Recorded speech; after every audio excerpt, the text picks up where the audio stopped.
நடந்துருச்சுன்னா, அத பத்தி மறுபடியும் யோசிச்சுட்டே இருக்கீங்களா? இல்ல நடக்காத ஒரு விஷயத்த பத்தி, அது தப்பா நடந்துருமோ அப்படின்னு யோசிச்சுட்டு இருக்கீங்களா? இல்ல இனிமேல் என்ன நடக்க போகுதோ ஃப்யூச்சர்ல அப்படின்றத நெனச்சு யோசிச்சுட்டு இருக்கீங்களா? இல்ல என்னால முடியுமா? நான் சரியா பேசினேனா? என்னால முடியாம போயிருமா? அப்படின்ற மாதிரி மாறி, மாறி உங்க மனம் அலையா பாஞ்சுகிட்டு இருக்கா? ஒரு நிமிடம் கூட அமைதியே இல்லாம இருக்கா? அப்படின்னா, இந்த வீடியோ உங்களுக்காக தான்.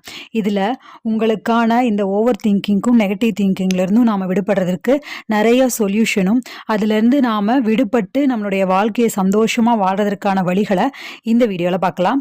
வாங்க பார்க்கலாம். Hi friends! வணக்கம். இன்னைக்கு நம்ம ஹேப்பி லைஃப் சேனல்ல என்ன பார்க்க போறோம் அப்படின்றத நம்ம ஆல்ரெடி பார்த்துருக்கோம். ஓவர் திங்கிங்க்கும், நெகட்டிவ் திங்கிங்கும் எப்படி ஸ்டாப் பண்ணலாம் அப்படின்றதையும், நம்மள நெறைய பேருக்கு இப்ப இருக்கக்கூடிய விஷயங்கள் இதுதான். இதுதான் பெரிய மேஜரான ஒரு பிரச்சனை என்ன அப்படின்னா, இந்த ஓவர் திங்கிங், நெகட்டிவ் திங்கிங் தான் இல்லையா? இது நம்மள மெல்ல கொல்லக்கூடிய ஒரு விஷயமாக இருக்கு. நம்முடைய வாழ்க்கையினுடைய அமைதியவே திருடக்கூடிய